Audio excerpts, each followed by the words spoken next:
are the most smartest of all doctors, because like they have this ability to read the cryptic ECGs and all the myocardial perfusion scans, which kind of get us to scratch our heads. So I'm so excited for this session, and I'm sure it would be incredibly insightful and educational. So thanks again, Dr. Isa, for joining us. And maybe now I would like to pass the mic to Dr. Rabi Jiha, and maybe he can introduce it. Hi, folks. Good morning. I'm a fly on the wall here. I just wanted to say hi. I have some family visiting, but I could not pass the opportunity to learn from Dr. Isa. I think your reputation on Twitter and through Rafa precedes you, and it's a delight to be here. I'll pass the mic to Rafa to take us through the session. Okay, thank you, Rabi. So I'm just going to introduce our guest. Dr. Isadora Mathias was born and raised in the diverse city of Salvador in Bahia, Brazil, where she completed her medical school in 2017. She finished her internal medicine residency at the Cleveland Clinic and is currently a cardiology fellow at the Houston Methodist Hospital, where she's in with 5 other IMG fellows and many other senior fellows who she told me are absolutely incredible and teach her new things every day. Dr. Isadora has always been upbeat, outgoing, making friends everywhere, and thus interested in connecting with people from different backgrounds and cultures. In her free time, she likes to cook and try new restaurants with her friends and her boyfriend, Guy. She also likes to practice yoga, hike, and run outdoors. So thank you, Isa, again, for joining us. Such a pleasure to have you here. Thanks, everybody. I can't stress enough how great of a pleasure and honor it is to be here. When Rafa told me that I was going to be invited for a CP Solvers session, a VMR, I was like, Rafa, it's like something we say in Portuguese. I don't even have clothes for this. It's like, you guys are so incredible. I am so excited to be here. It's just like a way of us saying that this is really out of my league. So hopefully it's going to be insightful and helpful for everybody. And I'm really glad to be here.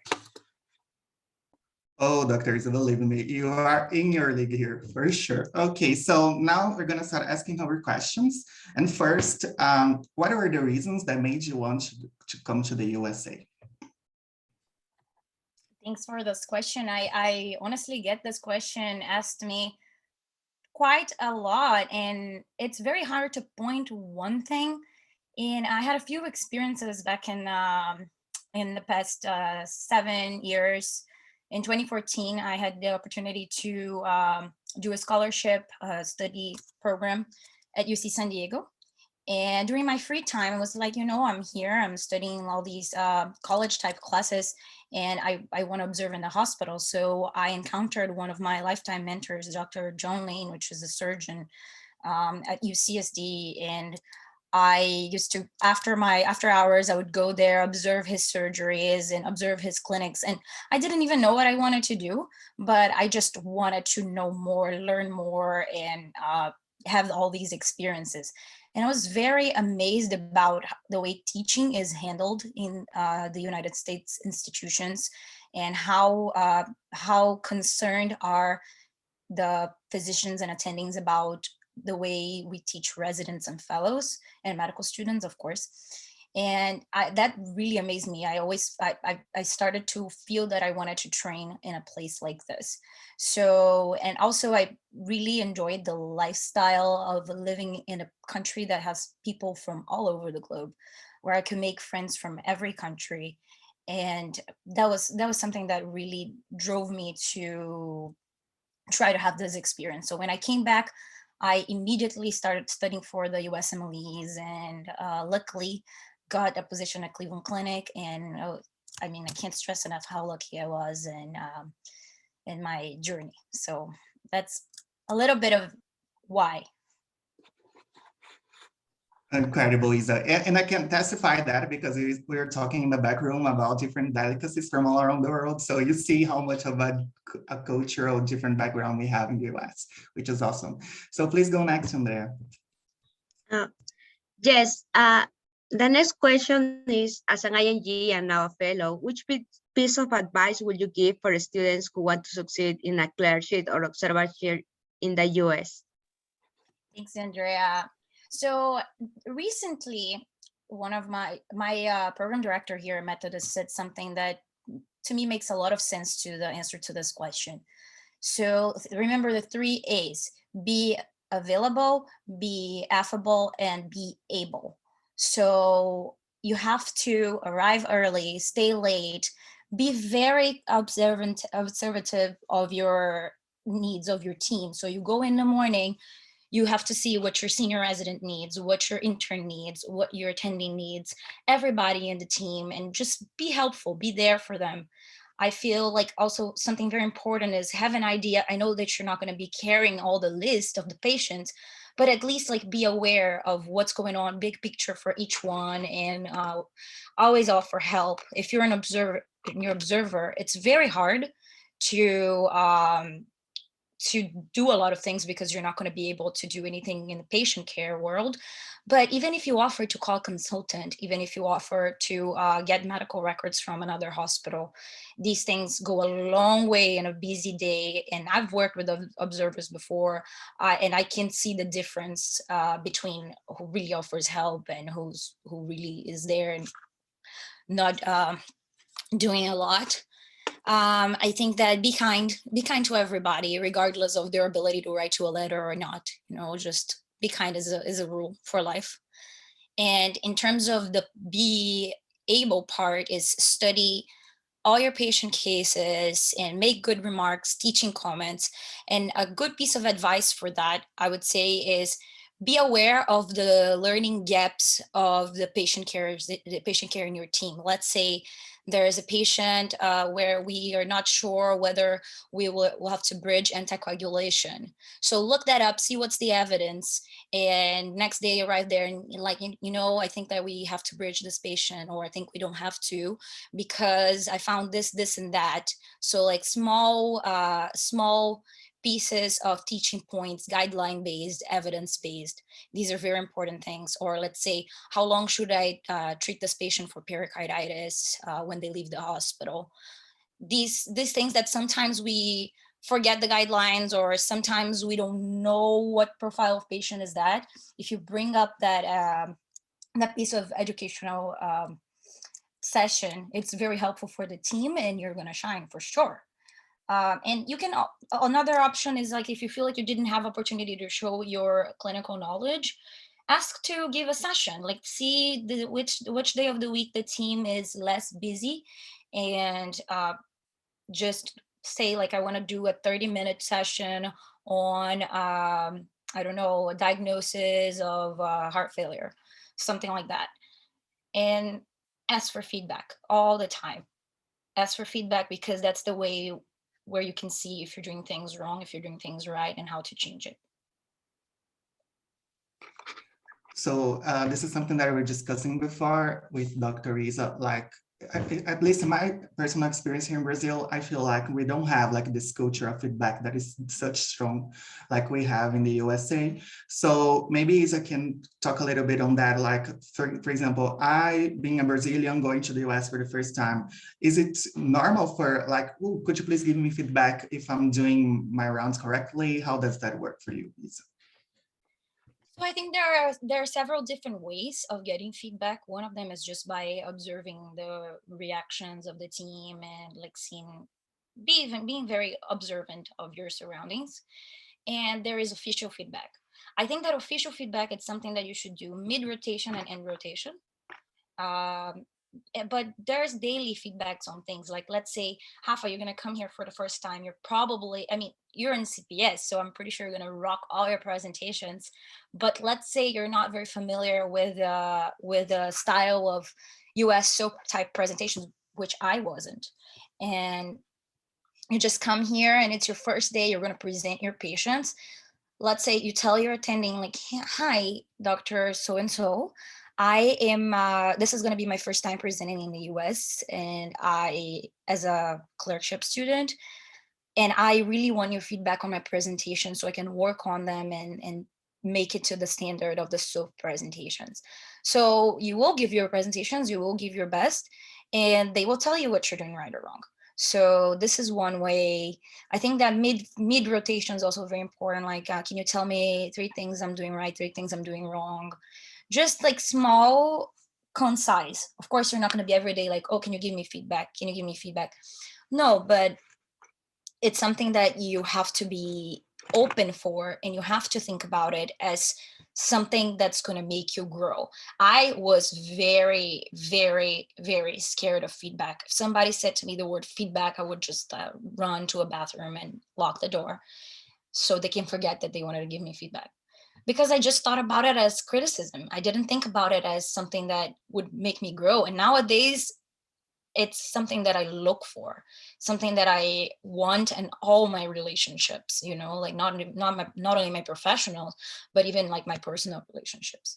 So it's something you want to be better, and you want to be the best version of yourself. So if people are willing to, you have to think about, if people are willing to tell you these things, it's because they care about you and they want you to be the best version of yourself.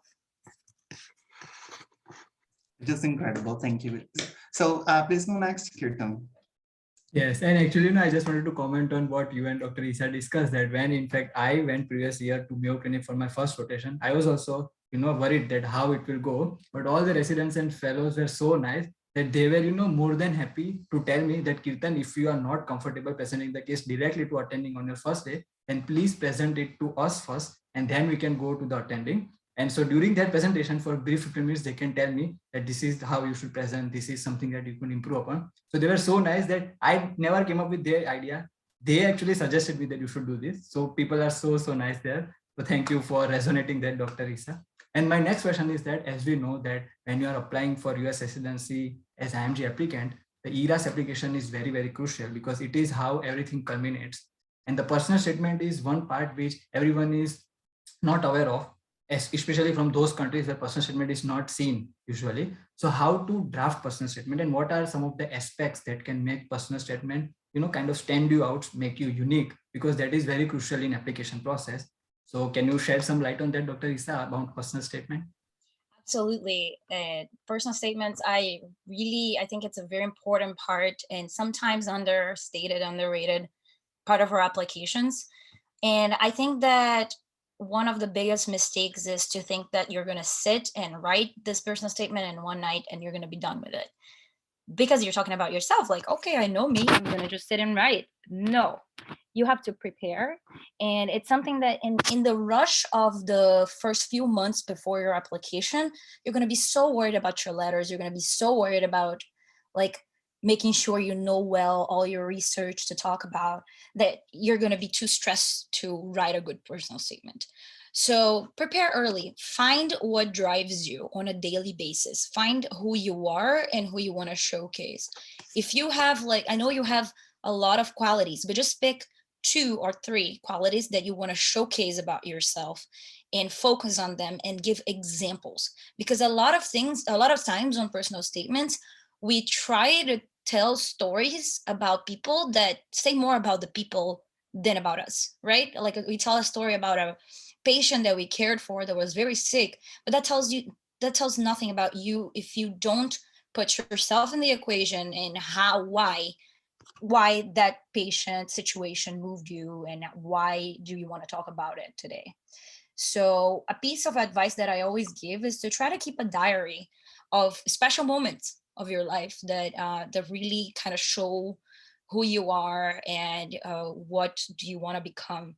Not only in a clinical practice, I would say keep this diary of your clinical years, of course, like important patient interactions that you really felt like, oh, this is who I want to be, or this is who I am, or interactions in life in general. It doesn't have to be your personal statement. Can be about a sport that you play, can be about some situation that you endured, or about your time in the military.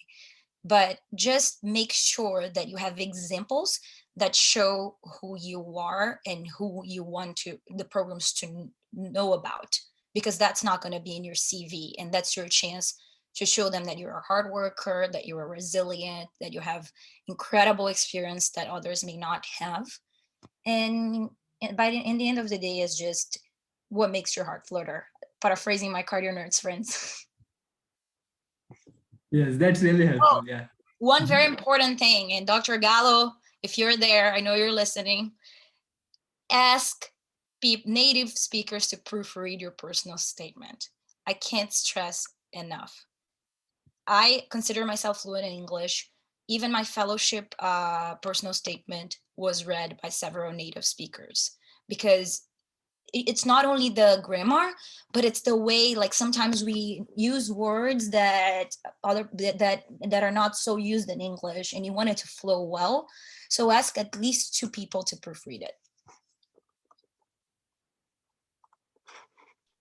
Yeah, I can say for myself that the first person who actually read my personal statement was Dr. Isa, and she was like, "How we have so much to fix it," and she was like, "No, Rafa, you have to talk about you. Like, what do you want to show to the program that you're a good fit? You know, sometimes we talk about our life experiences, but we don't focus much on our qualities, how we can contribute to the program, you know." So I think those are such valid arguments that you brought on. So thank you for that, Isa.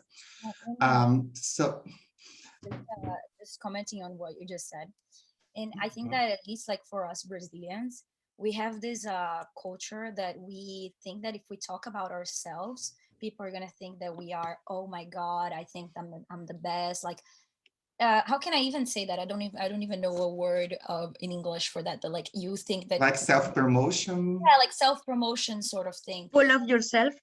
Yeah. And because we have very specific links for that in Portuguese. That's why, because I'm trying to, Portuguese is like closing down. But what I'm trying to say is that it's not true, because if you want it, if you did it, you have to say, because there's no way, like your mom's not going to call the program director and say like, hey, he is amazing, you know. You have to say why you're amazing, and you're not going to write like, you know, I'm amazing, but I did this, this, and this. I have this award because I worked tireless nights on this project, and this is what moves me. You know, it's okay. It's okay to sell yourself. Of course, you're not going to be like super selling yourself, but it's okay to tell. Yes, there's like a delicate equilibrium, right? Like, so the next question, you've conducted some mock interviews for IMGs, and what are the most common mistakes and how to avoid them, and what makes a good interview for you? I just went through my own interview process a year ago, and I did a few mock interviews for our Brazilian friends and colleagues. So I think that what makes a good interview is to show your passion through, especially through video. Sometimes it's very hard. So be honest to your goals, so you can end up in a program that you really fit. You can't just make up a bunch of goals that you don't have and then end up at a program that's not gonna offer what you want and what you need for your career. For us IMGs, this part is very hard because we just want to match, right? We can't be picky at all, because there's so many filters that get you out of the top-notch programs sometimes. So, but still, I think that you need to be at a place where you fit. I did a lot of planning, so I was able to dribble some of these filters, but they exist. I think that one of the big common mistakes is not prepare enough. I was just telling right before we started this big session for everybody, I was talking to Rafa and Andrea and Curtin, that I don't think I prepared for my internal medicine interviews. I didn't know. I just thought that it was, oh, okay, so let me just go there and be myself and it's gonna be fine. It's not fine. You have to practice even to be yourself. I know it's even hard to say, oh, and I'm not going to practice to be myself, but you have to practice the part of yourself that you want to showcase, and you can't be all over the place. I practiced for this today. Like I expected the type of questions that I was going to be asked, and I practice in front of a computer, because you want to relay the message. You can't just be talking in circles. Oh my God, I was lucky that Cleveland Clinic somehow saw me through my mess 4 years ago, because I really didn't prepare the way I should have. But for fellowship, I really did prepare much better. I did mock interviews with my advisors, with my co-residents, and it made a huge difference because I was much more streamlined and organized with what I wanted to say. That's one of the very important things, because you're going to get nervous. anyways, and if you prepare, it's better. So think about, same way as personal statement, think about the things that you want to showcase. Prepare honest questions you want to ask about each program. So it's not like, oh, what changes do you expect to see in the next 10 years? Every program director gets asked this question. Sometimes it just feels like it's some robot question that you're just asking because you want to ask a question. If you truly know something about the program that's going to change, you can ask them like, oh, I heard that next year the ICU rotation is going to change. Can you tell me a little bit about that?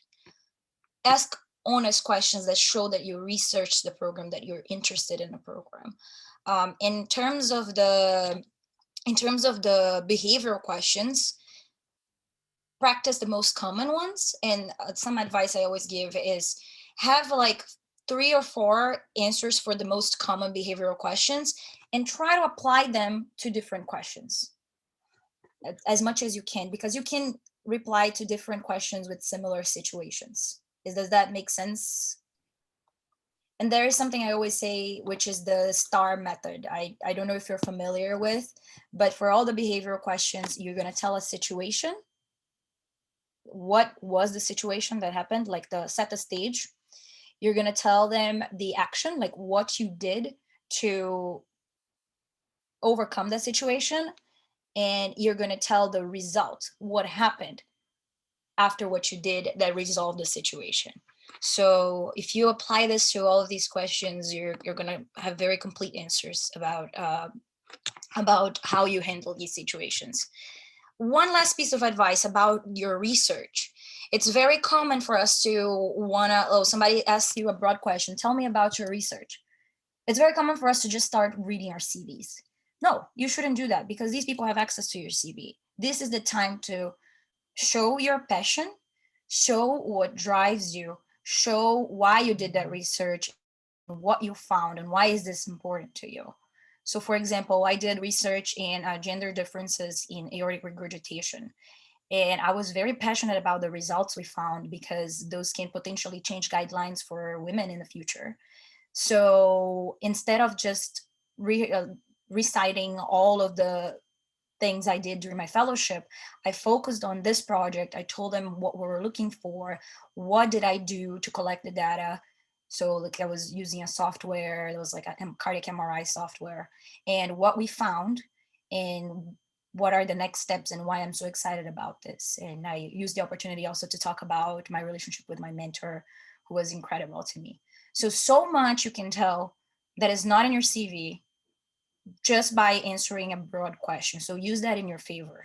Don't cite your whole CV. Sorry, I prolonged myself too much. No. Those are great. Really, really thankful, Isa. So I actually have one question about, you're talking about like the behavioral questions. Those I think can be the hardest to answer. So do you have like any tips? For example, we had like a session interviews, and one of the questions was like, if you were a color, which color would you be? So do you have any, like those random questions? Do you know how to? Very stupid, I'm sorry. Like, why somebody asked, no, not your questions, like the color question. Like, I have no idea why. Why do you want to know that? Like, I want to be all colors because I don't know. I want to just hide when somebody asks me one of these questions. So I don't know. It's very hard, but I would have to think a lot about that. I never got asked this question in any of my interviews. So maybe it's one of these things where you just have to like be very philosophical and I don't know, think about like your favorite color or like what, I don't know. Does anybody have any input on this? I actually read once on Twitter that when you got a question and you have no idea what answer would that be, you can actually like sip some water, to give you time. Always have a bottle of water beside you, Yeah, exactly. So I think that's a very practical advice as well. So please go next, Andrea. I was sipping my water. I wanted to ask, you have done an episode with cardiology exploring the importance of IMGs to the US healthcare workforce.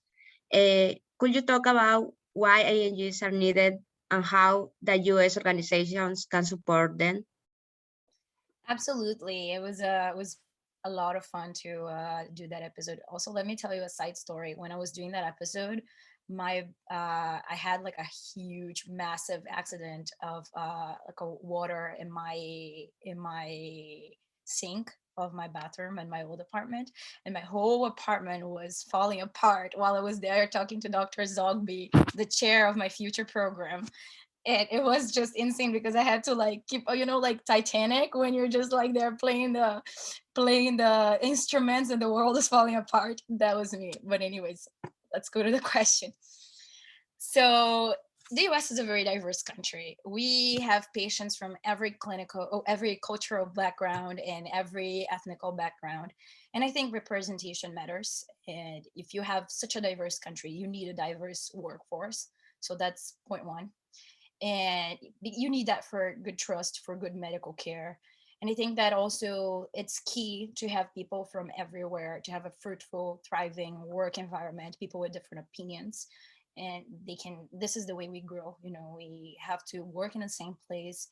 And sometimes we have different opinions. Sometimes we do things differently. We eat differently. We have different faiths. And I think that we grow this way. I think Rafa mentioned that my fellowship class is composed of 6 IMGs. And I can't stress enough how thankful I am for them. And they are from, I think we're from 5 different countries. And we are like a big family. And this is like, so if I thought about this like 6-7 years ago, I would never believe how well we get along. So, and we have different opinions about a lot of things, and we do things differently, and we grow. I feel like we grow every day. So if any of them are here today, thanks guys. And I think science evolves here by the minute. We are a huge country in research, and to do good research you need to recruit the brightest minds of every part of the world and bring across over here. In regards to the second part of the question, like how US organizations can support us, IMGs, I think that from the observership clerkship part, we have to have programs that really want to bring IMGs to have their opportunities here, to do observerships, to do clerkships, and like maybe have specific IMG programs so we can have the opportunity to see their work, to get them their letters. So I think that's very important. And having an IMG recruitment task force, like for example, where is in my residency at Cleveland Clinic, we have specific groups of people that help recruit the IMGs, because if you have specific people to look at it, they will understand us beyond the the filters.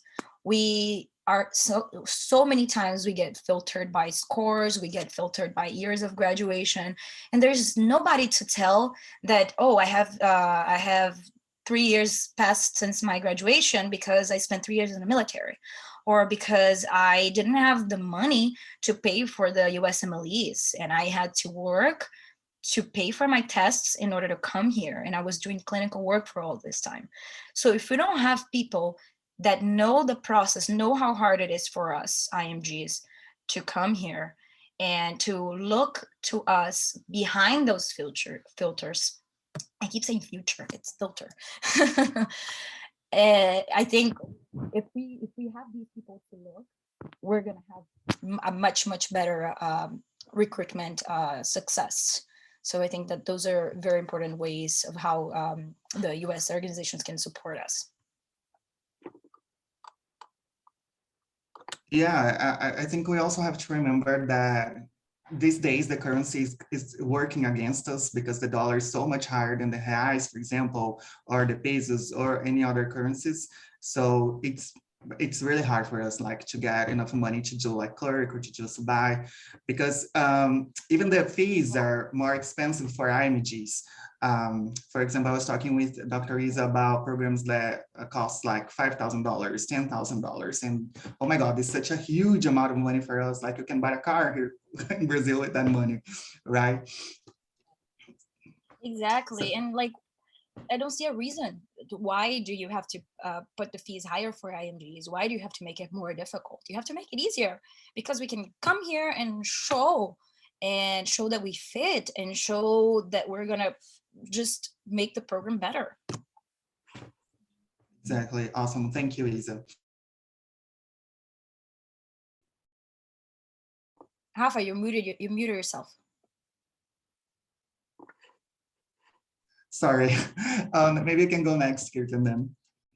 Yes. So firstly, I agree with what Dr. Isa said, that I guess diversity is very important. It is what attracts us. I mean, at the CP Solos also, I feel the same. I mean, we have people from all the countries, and learning in a collaborative manner is something which I very much appreciate. And I'm so grateful to be part of this team. And for my next question, I could ask that, as we alluded to earlier in beginning of the conversation, that cardiology fellowship is like, most fascinating and the coolest one that we can imagine. And getting there is also a kind of, huge challenge. And the fact that you have been there in such a reputed institution, kind of speaks volumes about your talent and your brilliance and your persistence and everything. So maybe can you share, Dr. Isa, that what led you to pursue a path in cardiology, and how you can, guide everyone else who are interested in cardiology to follow such path? Oh God, this is so hard, because it just happened. A little bit of it just happened, but I'll try to make it. I'll try to streamline an answer. But initially, it crossed my mind when I was working at the ED back in Brazil. So some of you guys don't know that, but in Brazil, we are allowed to work as general practitioners as soon as we graduate from medical school. So between that, I still had 9 months until my residency started. So I worked in an emergency department. And I saw a lot of STEMI cases, and then STEMI cases and heart failure cases, like acute heart failure cases, in the front door of the hospital. And I really enjoyed the acuity and the quick resolution of the cases. Sometimes I would follow, because the cath lab was like the same floor as the ED. Sometimes I would follow a patient from a cardiac arrest at the door to an angioplasty in the same floor in a few minutes. So it would be it was something that really, I really enjoyed the thrill and the resolution of the case. That's so there was that. So I had the idea. So I moved here, and I found out about so many, like how diverse is the field itself. Like cardiology, you can work in clinic, you can work in ICU, and you can do both things with the same specialty. You don't have to specialize in let's say you can specialize in ICU and still do clinic. And I think that also our diagnostic world is amazing, like from bedside clinical cues that you can help titrate your diuretic dose just by physical exam, and at the same time you have at your hand bedside echo, you have cardiac MRI, multimodal image in general, like so many options. So I felt really, really excited and about all of that. And then another thing that really helped me make my decision is after I met my mentors, big time mentors, Dr. Ann Gage and Dr. Debbie Kwon. I saw the way they work, the way they interact with their patients, the way they do cardiology. And I was like, I feel like this is what I want to be. And I by then it was already 100% decision. I really connected with what I wanted to become, and yeah, it was very, very special decision-making process. Sure, it's definitely sounds like an amazing journey. And while you are explaining everything, we can feel that passion being reflected in your voice. You are giving us examples. It's very nice. Yeah, thanks for sharing that. Yeah, sometimes I feel like the way that we interact with the physicians in the hospital can really influence our decisions in the future when it comes to specialties. For example, I was telling folks that actually I want to go to rheumatology. This is something that I'm thinking about, just because my rheumatology attending is like one of the most incredible people I've ever met in my life. So, I like that can lead to influence your processes. Not to mention the way that you click to the cardiologist. It's very, you can see that's very palpable. So thank you, Isa. So now maybe I can ask the question, in your opinion, what are the most significant cultural differences between Brazil and the US when taking care of patients? So I think, again, the US is so diverse that it's very hard to determine a pattern of patient care. But I feel like us Brazilians have our own warm, friendly way of treating not only patients, but like treating everybody. And I at least try to bring that to my daily practice. Of course, you have to be very mindful of people that are really different than you, and they're not going to take your way as their way. So you have to be much more flexible on how you treat each person, and kind of very mindful of how they are and how you're going to change your way a little bit to adjust to their needs. So I think that's very important. I am very proud of telling all my patients where I'm from and see how they support my journey and how they get excited. Like, oh, how did you end up here? It's surprising how people are, how they start to admire you because of your journey. So never try to hide where you're from. And I think that this just enriches your relationship with your patients.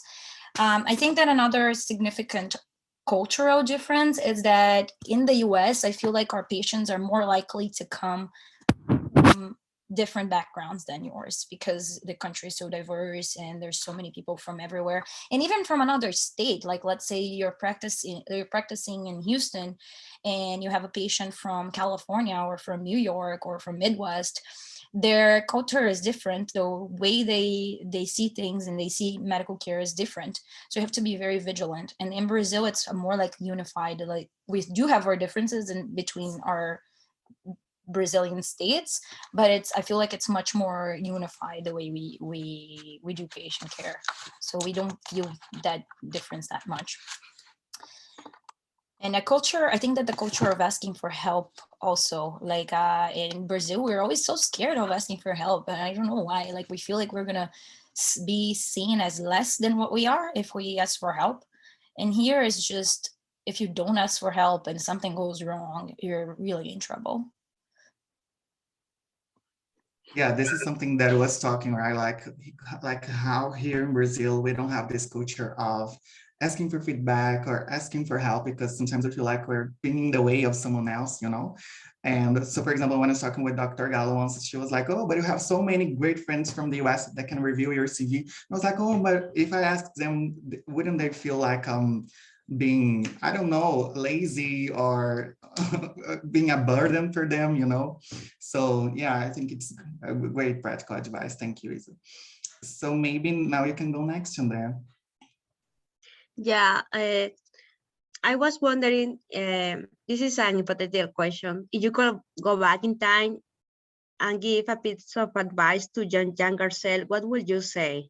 Now that you have all the insight and experience, what would you tell your younger self starting with this journey? So oh my gosh, I think that one of the things is keep calm. Things will fall into place, and it's not a small pitfall that's going to damage your whole application. And I think that sometimes my parents watch these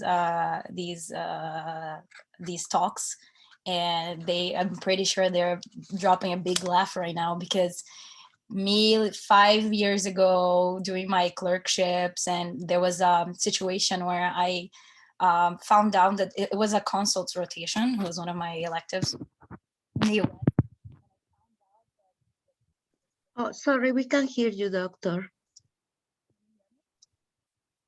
No. No. No, you can hear. I think it's the microphone that's the problem. Yeah. My microphone? Yeah, Yeah, it's now it's working now. perfect. Now it's perfect. Now it's perfect. When did I stop? You can go. When you were starting your elective in consults. Yeah, so I was starting an elective in consults in New York, and I found out that my attending was just gonna run the patients over the phone with a fellow. I was gonna have no FaceTime for a week with the attending, and maybe some voice time, and that's it. And I got so upset. I called my family. I was like, I came all the way here, I'm not gonna get a letter. Oh my god, I'm not gonna be able to show that I studied and that I came all the way here, and I want to mention internal medicine, and it's all over now. And, like very very young and thinking that everything is disaster. Keep calm, it's gonna be fine. like if it doesn't work with this attendee, you're gonna have another one, or the fellow is gonna be there to attest that you were working hard and you're studying everything. You will find a way, and things are gonna fall into place. And if you're dedicated, if you prepared, if you did every other aspect of your application right, it's not this that's gonna ruin it. So I think that's one of the things. Or when I didn't get one of my clerkships that I applied for, I remember also, it's so vivid for me that I remember where I was sitting when I got the news that I was not going to go to Mayo Clinic clerkship. And I thought that it was the end of the world and I was not going to be able to match in the US. And anyways, just relax. It's going to be fine. So many things went wrong and I'm still here. So take a deep breath. I think that final advice is be yourself. The match has its own way of finding you the place where you need to be. And don't be scared of feedback, as we spoke before. It would just make you stronger. It's just gonna make you better. So I think that these are the things that I would have told my younger self.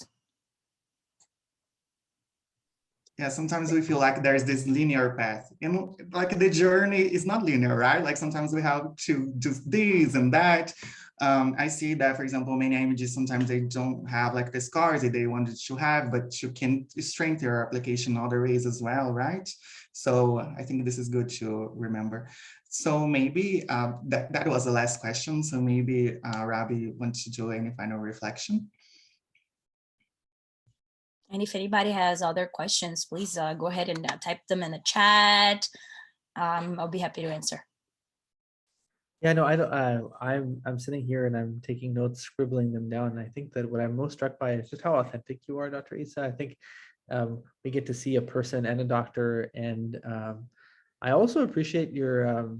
I find it so fascinating that this is a space for IMGs, and I think you're pointing out to us about how diverse this country is. That there's a diverse group of people here from all corners of the world joining us, and how it can be easy to think from the outside that the US is a homogeneous society. It's just, you're an international medical graduate and then you're a medical graduate in this homogeneous country, but that's definitely not true. And I learned a lot from your experience and your reflection and your humanity. And I know that I'm not singular in that instance. So thank you so much for joining us. I've written many things down for me to reflect on, and I'm sure that's the same for everybody else. Thank you. Thank you so much. This is flattering. I'm such a fan of CP Solvers. I would never, my younger self would have never believed that I was going to be here one day.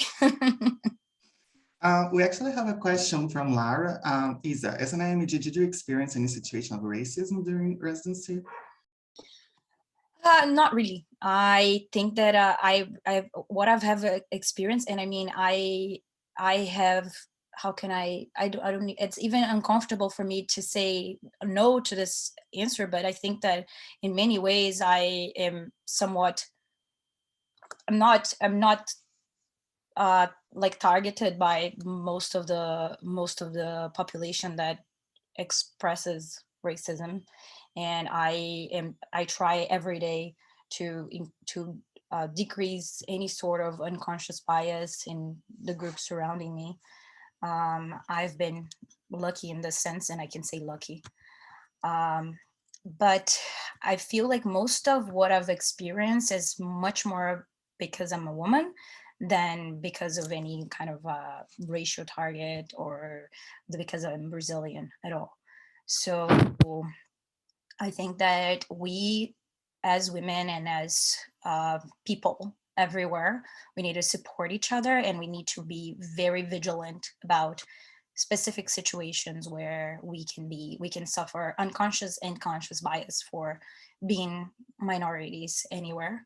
For me, it was mostly for being a woman and for being Latina, and I've experienced a few situations. They were very minor, but I've seen much worse situations in regards to race with my colleagues, and I try every day to fight that and make sure that these don't happen. And it's not because the patient is a patient that you cannot speak for yourself and speak for your friends. So if you're lucky enough to not have suffered that, just be aware that people are suffering that around you everywhere you go, and fight for it.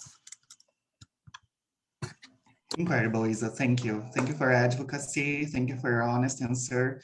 And this is something that we strive here in CP Silvers, to be he for she, to elevate women, like to combat racism in medicine. And this is something that we're very proud of. And thank you for your answer. So Jean-Victor asked you how hard it was to get into elective, and if there is any difference the way they treat IMG medical students in US hospitals. It was hard to get into an elective. I would spend tireless nights looking at websites. I see a lot of people asking us like, oh, where do I look for electives? Where did you do electives? Can I do in the same place? But things change every year, and it has to be a hard work from your end. You have to go tireless to Google and type like visiting medical student and go through every website and see their criteria and contact them and see if you can if you can manage any of the criteria, if you can get in anyhow. Like, for example, I didn't have the TOEFL test when I was applying for my clerkships, but I had step 2 CS. No, I didn't. Sorry, I didn't have step 2 CS. But I lived a year in the United States. So it's like, I was emailing people like, I don't have the TOEFL test. I don't have the time to go to another city to take it. But I have this letter here from my mentor in California attesting to my English proficiency. Some places took it, some other didn't. So it's really like you have to go the extra mile. So that's one of the things. You have to really do big research and go the extra mile to try to get it. The rest of the questions is differences in the ways they treat IMG medical students in the US hospitals. To be honest, it's a little different because they know that your education was not less or more, but was different than their own. Some people are going to take that as something to find your learning gaps and teach you more, and some people are going to have prejudice against you. So it's sometimes you just have to just swallow your pride and show them why you're there and why you deserve to be there. And it's very hard sometimes. The other question was, sorry, what was the next one? Oh, the next one is, what about to think less of yourself when comparing to AMGs? How did you deal with that? Oh, the good old imposter syndrome. I am a master PhD myself of that because I've suffered from it so much. And I think that's much more common in women and much more common in IMGs, because every day you went through so much to get here. And once you get here and you see your colleagues that were educated in the system so flawless and really knowing what, at least looking like they know what they're doing, and you're like, okay, how did I get here? Am I just nice? And just found my way through every corner. But how to deal with that is to have a big group of friends and family to remind you of who you are and how you got there. And I think that be aware that you suffer from it and that this is not true, that you actually worked even harder than the average to be where you are. So that way you can deal with it. It's funny because my birthday was last week, and Dr. Gallo sent me a little gift, like a little like mug, and something written like, this is just to remind you how awesome you are, because you sometimes forget. And I think it speaks to it. And she's part of this, and Leticia Preti also, and all my other friends are part of this network of people that are there to remind you that you are not an imposter. So sometimes when you have a bad day, just go talk to them and they will remind you when you did something awesome and that's not coming up to your mind right now. Just a little shout out to our president, Charmaine. She actually did an episode on imposter syndrome, a very nice episode, and I just want to suggest out there for people to listen to if they have the time. So thank you, Isa. I think this is something that everyone has somehow relates like the imposter syndrome, and I think your advice about having a community that supports you and show how good you are is really, really important. So another question is from Karen. She thinks that, what do you think about doing the residency in the US and they come back to Brazil to occur here? Well, I don't know. It's because I'm still here. I do potentially have plans to go back. Not sure when, not sure how, but I think that if you're good, you're gonna have space anywhere you go. So you will build your network. I think that the experience that you had here is going to take you far. Build your network wherever you go and continue. If you go back to your home country, not only to Brazil, make sure you keep yourself in international society.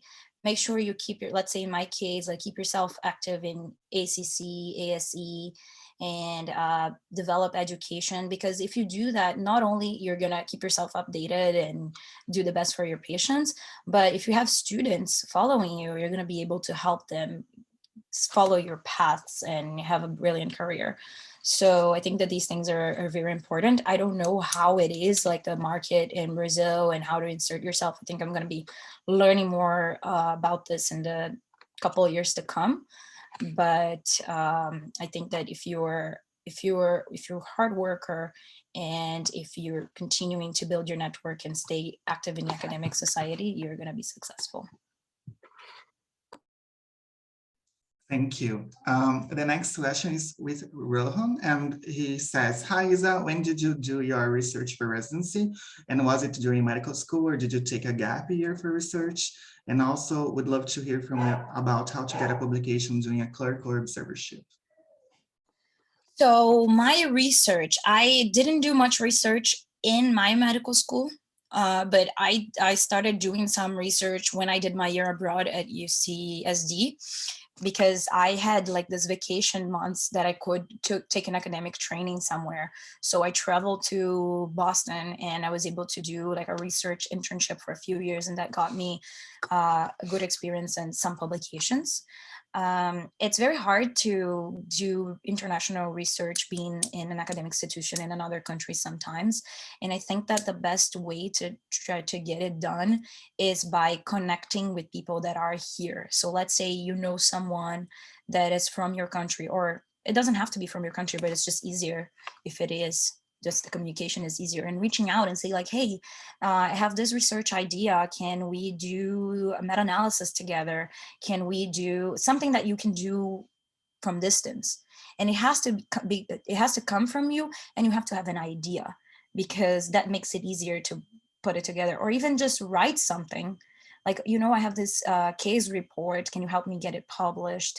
Or I want to do a review, and this do your research and find out what hasn't been done in the past 3 years.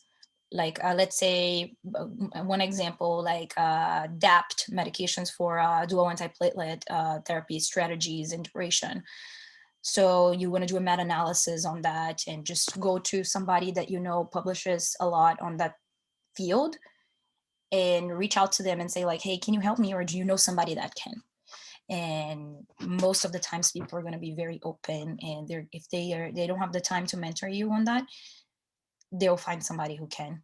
And mentorship is key. Finding a mentor to help you do research and to guide you through your career. I would be nothing without my mentors.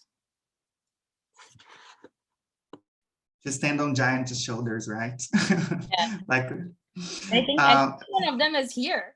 I don't know if she's listening, but oh my God, the last question is from Julia Maia. She says, do you think matching into a competitive fellowship like cardio was harder than matching IM? Yes and no. So it's harder to match the first time because you have to enter the system.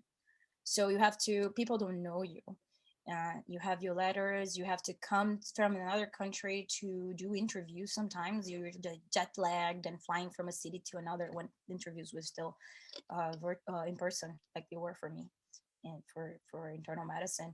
So I think that overall it was harder because you apply for more places. You don't know, like you don't know the system, you don't know, sometimes you don't even know what to say to some interview questions. And once you do your residency and you're already in the system and you already have enough mentors to guide you through the process, it makes it easier. The cardiology part of it, the only thing that I think was a little harder was because when I came for medicine residency, I would accept any type of visa. And when I did cardiology, I was already an H-1B. So this made it harder for me because some programs simply cannot accept. So I had fewer options for programs. So I had fewer interviews and I was very scared. But I had very good advisors to help me through this process, and it turned out very nicely. I'm very happy here and it's sunny. I guess one final question that I could ask you is, you're talking about the different types of visa, like J1, H1B visas. And this is something that we have to consider when applying to programs, right? So could you please say the pros and cons, like broadly speaking, you don't have to go into specifics. Sorry, half a pros and cons. Of requesting a J1 or HB1 visa. I think you're muted. Sorry.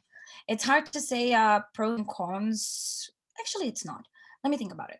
So J1 is, I would say, if you're sure that you want to go back to your home country, J1 is easier. It's more simple and you can just, everybody will offer you that.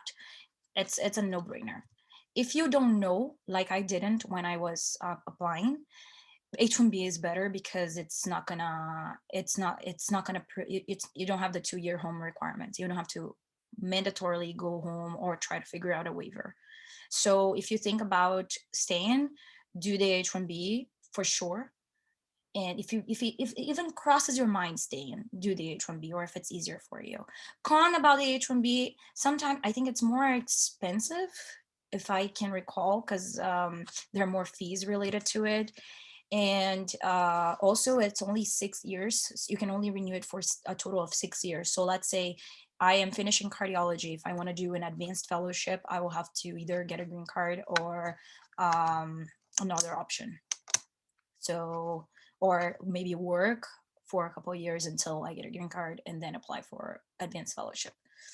So because it's only 6 years and the J is 7, and I believe that you can extend farther. So these are some of the differences. I wouldn't say if somebody just comes to me, which one should I do? It really depends on your goals. And also if you're an H and you have a significant other that are coming under your visa, a spouse, they cannot work if they're under H4, the H1B spouse. The J1 spouse, which is a J2, they can work. So if they're intending to work, your only option is a J. Yeah, this goes well with the next question. Is it hard to get a waiver after residency? I haven't tried myself because fortunately I won't have to. I think it really depends on what your waiver is in. So let's say you are I think that it's different if you're a general cardiologist or if you're an interventional cardiologist. It's like your likelihood of getting a waiver is going to be different. So more general professions are easier, more general specialties are easier to get waivers as far as I know. So, and you can't be picky about the city that you're going to live. It's going to be probably smaller. It's not going to be a big city. So I think it's not too hard if you don't have a lot of filters to where you want to be. Yeah, and just speaking about your information about the H1B visa, it's harder for us to get because also the hospital has to pay for the visa, right? And the J1B visa is sponsored by the VMG. So that's why it's kind of easier now to get the type of visa then. So I guess we don't have any more questions. Thank you, Isa. I know how busy you are. Like, my God, she spent her whole Thanksgiving day taking care of patients in the hospital, and she's here with us. So thank you. I can't stress enough how a pleasure it was to have you here. And thank you for all your insights, for your knowledge, and for your brilliance. Thank you. Thank you. Thank you. It's the highlight of my weekend. It's really, this wasn't too bad from my end. Please invite me again. I'll be happy to come. We'd love to have you again. So And, thank you, everyone. So thank you, everyone. Oh, just a final comment. Lucas says, love your cardio cases on Instagram. I'm trying. It's hard. We think so much that we don't know anything that it's hard to like, post cases, but I'll try to keep it up. So thank you, everyone. I hope everyone has a good day, and I hope to see everyone on VMR on tomorrow with students VMR, and on Monday with subspecial VMR. So thank you, everyone. Do we take a picture? Oh, sure. Everybody that's not in pajamas, turn your video on. Do you want to take the picture? Oh, I see Dr. Gage now. She's in the cath lab. Hi, Isa. All right, everybody. You're doing it, Rafa, or I'm doing it? Can you do it, Andrea? Andrea is our specialist on taking pictures. Okay. 1, 2, 3. Okay. Taken. Thank you. Thank you very much. Thank you, everyone. Bye.